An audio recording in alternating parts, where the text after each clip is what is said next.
Assalamualaikum warahmatullahi wabarakatuh. Kami dari kelompok 6 akan mempresentasikan struktur dan desain organisasi.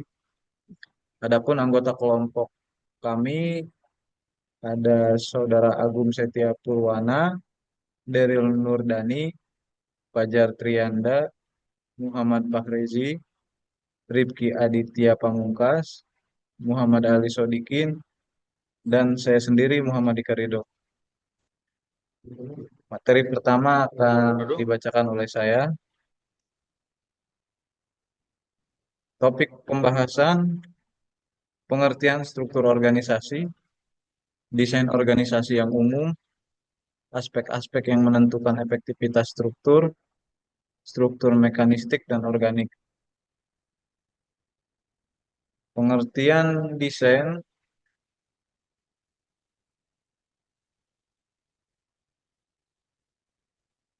dan struktur organisasi. Desain organisasi adalah proses merancang struktur, sistem, dan hubungan kerja dalam suatu organisasi. Struktur organisasi adalah kerangka yang menunjukkan pembagian tugas, hubungan antar bagian dalam organisasi, serta kewenangan yang dimiliki oleh setiap individu atau unit. Struktur ini menentukan bagaimana tugas dibagi, dikelola, dan diselaraskan untuk mencapai tujuan organisasi. Memahami desain dan struktur organisasi sangat penting karena hal ini mempengaruhi efisiensi kerja, komunikasi, alur pengambilan keputusan, serta kesuksesan organisasi dalam mencapai tujuannya. Struktur yang baik memungkinkan organisasi beroperasi secara efisien dan responsif terhadap perubahan di lingkungan internal dan eksternal. Selanjutnya akan dibacakan oleh Agung. Ya, ya terima terima kasih. kasih Mas Dika. Selanjutnya konsep dasar desain organisasi. Definisi desain organisasi. Desain organisasi adalah upaya merencanakan dan mengatur sumber daya manusia, proses serta teknologi dalam suatu organisasi agar tujuan dan strategi perusahaan dapat dicapai dengan efektif dan efisien. Desain organisasi mencakup penentuan, pembagian tugas, hubungan wewenang, serta cara komunikasi antar individu dan unit. Tujuan desain organisasi. Tujuan utama desain organisasi adalah menciptakan struktur yang memaksimalkan kinerja, efisiensi, dan fleksibilitas organisasi. Beberapa tujuan lainnya termasuk yang pertama, meningkatkan efisiensi operasional dengan menetapkan tugas yang jelas. Kedua, memperbaiki alur komunikasi untuk mengurangi miskomunikasi. Yang ketiga, menciptakan lingkungan kerja yang terstruktur sehingga setiap orang tahu peran dan tanggung jawabnya. Jenis-jenis struktur organisasi. Jadi di bawah ini ada gambar struktur organisasi fungsional, ada manajemen umum, di bawahnya terdiri dari pemasaran, produksi, keuangan, personalia. Struktur organisasi fungsional. Struktur ini membagi organisasi berdasarkan fungsi utama seperti pemasaran, keuangan, produksi, sumber daya manusia, dan lain-lain. Setiap unit memiliki kepala yang bertanggung jawab atas kegiatan dalam fungsinya masing-masing. Keuntungan spesialisasi yang tinggi dalam fungsi masing-masing mempermudah pengawasan dan efisiensi dalam mengelola sumber daya. Untuk tantangannya, kurangnya koordinasi antar fungsi dan fleksibilitas yang rendah. Struktur organisasi divisional. Struktur divisional membagi organisasi berdasarkan produk, pasar, atau wilayah, misalnya divisi produk A, divisi produk B, atau divisi Asia Pasifik. Untuk keuntungannya, fleksibilitas dalam merespon kebutuhan pasar atau produk tertentu. Tantangannya dapat menyebabkan duplikasi sumber daya dan kurangnya koordinasi antar divisi. Ini berikut ada struktur organisasi divisinya, yang di mana paling atas terdiri dari manajer, di bawahnya mengikuti produk A, produk B, produk C, produk D. Selanjutnya akan dibacakan oleh Saudara Dery. Selanjutnya ada struktur organisasi matrik. Struktur ini merupakan kombinasi antara struktur fungsional dan divisional di mana karyawan memiliki dua atasan, satu di fungsi dan satu di proyek atau divisi. Keuntungan, keuntungannya meningkatkan fleksibilitas dan efisiensi dengan memadukan berbagai sumber daya dan keahlian.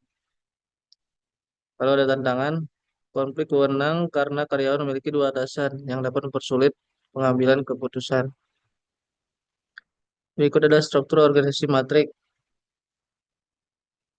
Eh, di atas ada manajer, lalu ada pemasaran, produksi, dan keuangan. Struktur organisasi jaringan. Struktur jaringan lebih fleksibel di mana organisasi mengandalkan kolaborasi dengan pihak luar atau mitra pemasok, konsultan, dan lain-lain untuk menjalankan fungsinya.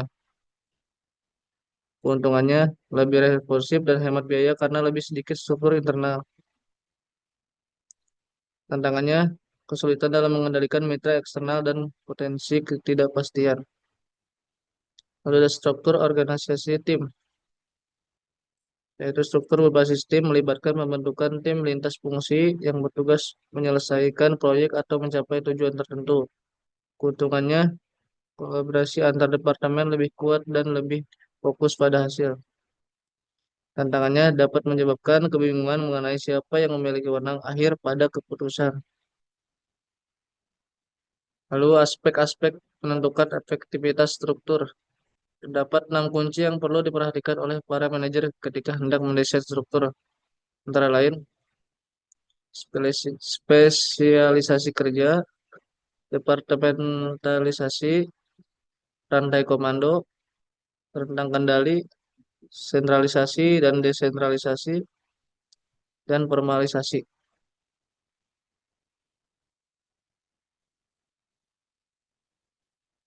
Lalu ada spesialisasi kerja. Selanjutnya akan dibacakan oleh Mas Ali.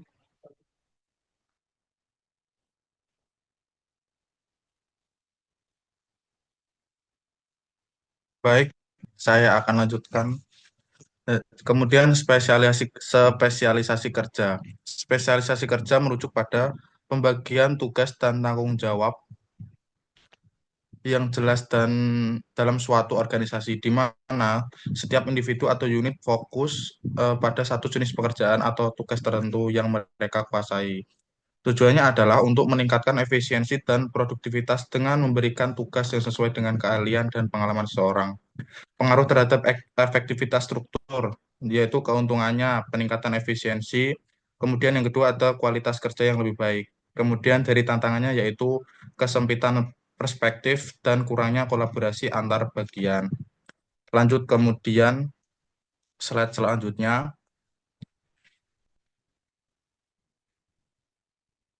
Departementalisasi. Departementalisasi adalah proses pembagian organisasi menjadi unit atau departemen-departemen yang masing-masing memiliki fungsi atau tanggung jawab tertentu.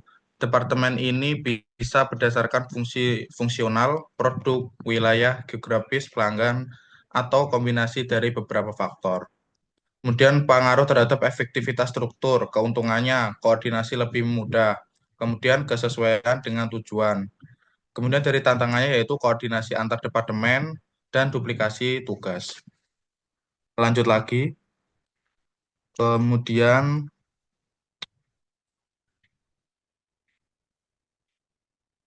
rantai komando. Rantai komando adalah jalur hierarkis yang menunjukkan siapa yang melapor kepada siapa dalam organisasi. Rantai komando mengatur hubungan antar atasan dan bawahan serta pengambilan keputusan dalam struktur organisasi. Kemudian pengaruh terhadap efektivitas strukturnya dari keuntungannya, adanya kejelasan wewenang dan tanggung jawab. Kemudian yang kedua ada pengambilan keputusan yang cepat. Dan untuk tantangannya, birokrasi yang berlebihan dan keterbatasan fleksibilitas.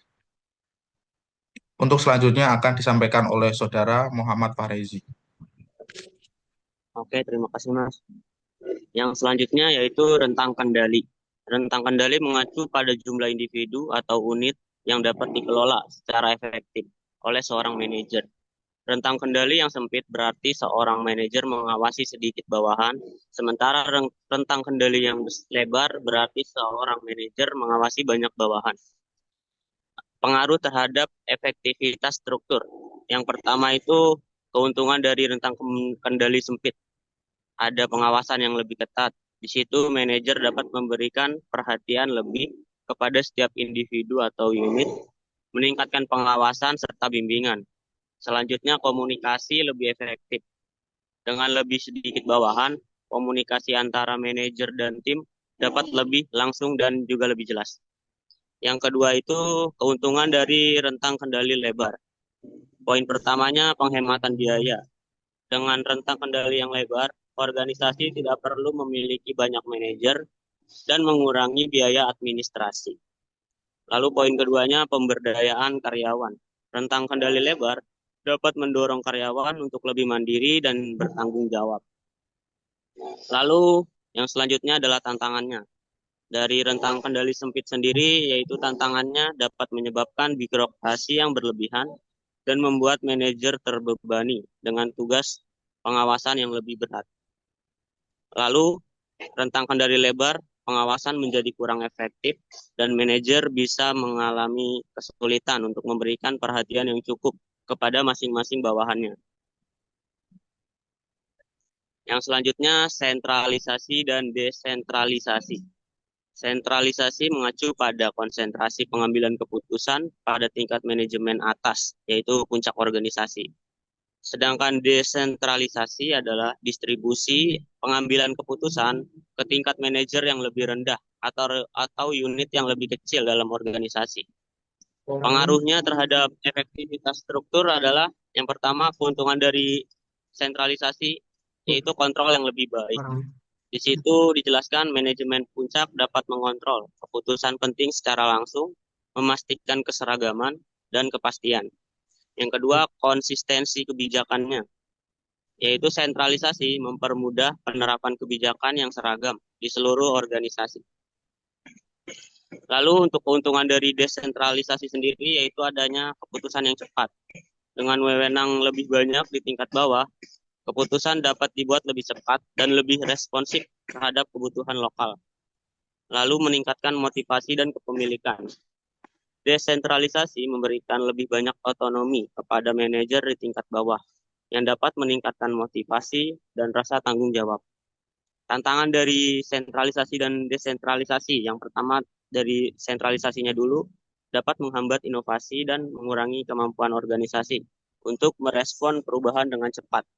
Lalu desentralisasi yaitu dapat menyebabkan ketidaksesuaian antara atau konflik antar unit jika tidak ada koordinasi yang baik.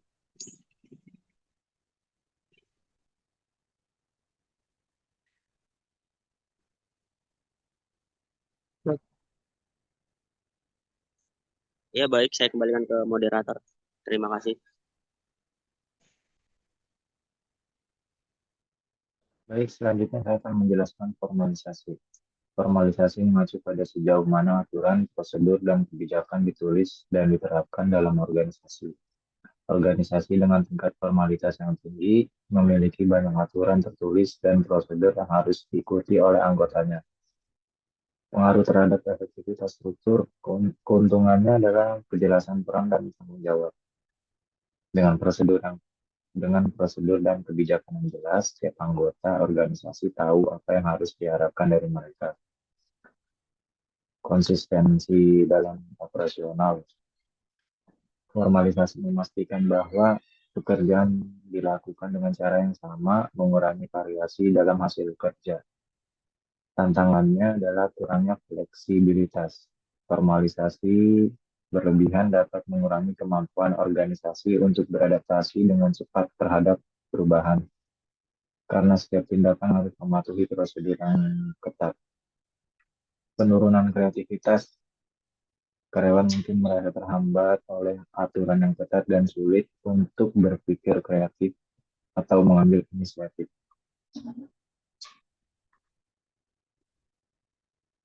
Selanjutnya, karakteristik struktur yang efektif. Kejelasan dan tanggung jawab wewenang. Setiap individu atau unit dalam organisasi harus memiliki tanggung jawab dan wewenang yang jelas agar tidak ada kebingungan dalam menjalankan tugas. Komunikasi yang efektif. Alur komunikasi yang baik memungkinkan informasi disampaikan dengan cepat dan akurat, mengurangi potensi miskomunikasi yang dapat mempengaruhi kinerja. Fleksibilitas dan adaptabilitas.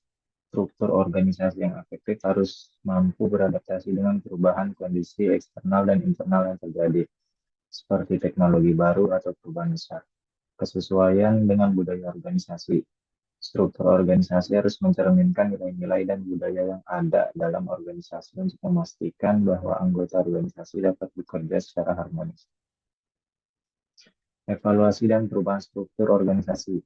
Kapan dan mengapa struktur organisasi harus diubah? Struktur organisasi perlu diubah ketika ada perubahan signifikan dalam strategi lingkungan eksternal dan atau ketika struktur yang ada sudah tidak efektif lagi dalam mendukung tujuan organisasi. Proses evaluasi dan penyesuaian struktur. Proses evaluasi dilakukan dengan mengumpulkan feedback dari berbagai bagian dalam organisasi, menganalisis kinerja yang ada, dan merancang perubahan yang diperlukan. Perubahan bisa berupa penataan kembali unit, redistribusi tugas, atau perbaikan komunikasi antar departemen. Sekian dari saya. Terima kasih. Wassalamualaikum warahmatullahi wabarakatuh. Baik, untuk pemaparan selanjutnya akan saya sampaikan, yaitu mengenai desain organisasi organik dan mekanistik. Desain organisasi organik yaitu fleksibel terhadap perubahan tuntutan lingkungan karena desain ini mendorong pemanfaatan yang lebih besar dari potensi manusia. Manajer didorong memakai praktik yang memacu seluruh motivasi manusia melakukan desain pekerjaan yang menekankan pada pertumbuhan pribadi dan tanggung jawab. Sedangkan untuk desain organisasi mekanistik, yaitu merupakan desain organisasi yang menekankan pada kepentingan pencapaian produksi yang tinggi dan efisien melalui penggunaan aturan dan prosedur yang ekstensif, sentralisasi wewenang, dan spesialisasi tenaga kerja yang tinggi. Sekian presentasi dari kelompok kami, kurang lebihnya mohon maaf. Wassalamualaikum warahmatullahi wabarakatuh.